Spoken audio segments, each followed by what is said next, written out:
চলে গেছিলাম দমদম খাদ্য মেলাতে। আর দেখলাম চ্যানেলটাকে গ্রো করাতে গেলে এডুকেশনাল ভিডিওর পাশাপাশি অন্য ভিডিও দেওয়াও দরকার।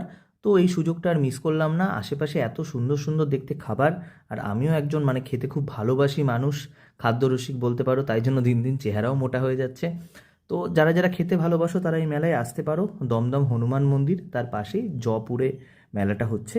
এখন প্রায় সবার শহরেই, ছোট শহরেও কিন্তু খাদ্য মেলা হয় এই শীতকালেই। খাদ্য মেলা, বই মেলা, এরকম সমস্ত কিছু হয়। এখানে প্রচুর শপ ছিল, দেখতে পাচ্ছ তুর্কি সরানা। এখানে গেছিলাম আইসক্রিম কিনতে। ওই বারবার ভিডিওতে দেখি যে এরকম গিয়ে হয়তো আমার সঙ্গে এরকম খেলা করবে ওরা। তারপর দেখলাম যে না, সত্যিই খেলা করে দিয়েছে। 200 টাকা বলছে আইসক্রিম। আমি বললাম তোমার আইসক্রিম তুমিই খাও। তো তারপর দেখলাম বোম্বে পিৎজা, যে মাটির ভাঁড়ের মধ্যে পিৎজা বিক্রি করছে নাকি, পিৎজাই তো ওটা, লেখা আছে উপরে পিৎজা। তো এটা কী জিনিস জানিও, আমি কোনোদিন এরকম জিনিস খাইও নি। খাবারে খুব একটা নতুনত্ব ট্রাই করি না, পিৎজা বার্গার অত পছন্দও করি না। আর একটা শুধুমাত্র ভেটকি মাছের দোকান ছিল, যেটা থেকে খাবার ট্রাই করেছিলাম, খুব একটা ভালো ছিল না, মোটামুটি ছিল। তারপর পিঠে পুলির দোকান দেখলাম, পাটিসাপটা 50 টাকা দামে বেচছে। গ্রামের মানুষ পাটিসাপটা বানিয়ে খাওয়া লোক, কোনোদিন কিনে খায়নি। একটা পাটিসাপটা 50 টাকা দাম লিখেছে, মা যদি জানতে পারে খেয়েছি তাড়িয়ে দেবে, ওই জন্য সাহসও করিনি। আর এখানে একটা দোকান দেখলাম মিষ্টির, চন্দননগরের দোকানদারের ব্যানারে লেখা সূর্যকুমার মোদক, এবং তিনি দাবি করছেন যে জল ভরা যে সন্দেশটা সেটা তাদেরই বানানো। তো এটা কতটা অথেন্টিক, যারা চন্দননগরের লোক তারা অবশ্যই আমাকে জানিও। আরও এখানে কিন্তু শুধুমাত্র খাওয়া দাওয়া না, তার সঙ্গে চলছিল একটা গানের অনুষ্ঠান, যেখানে খুব সুন্দর সুন্দর গান হচ্ছিল। চলো তোমাদেরকে একটু গানও শুনিয়ে দিই।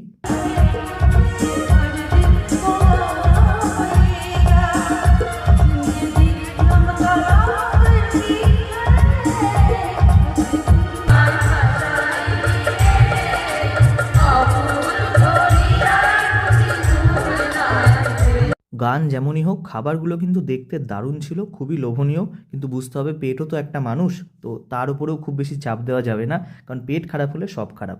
এই কাকিমাদের মনে হয় খাবার বিক্রি হচ্ছিল না, তাই জন্য ওরা নিজেরাই খাচ্ছিলেন নিজেদের খাবার।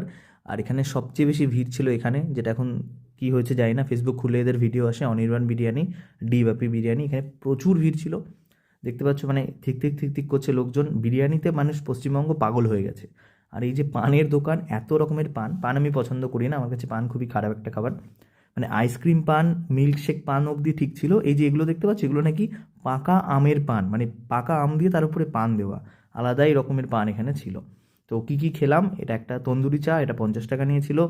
একটা জল ভরা 70 টাকা, যা একটু বেশি বলবো। একটা ডায়মন্ড ফিশ ফ্রাই, এটাও 70 টাকা, একটু বেশি।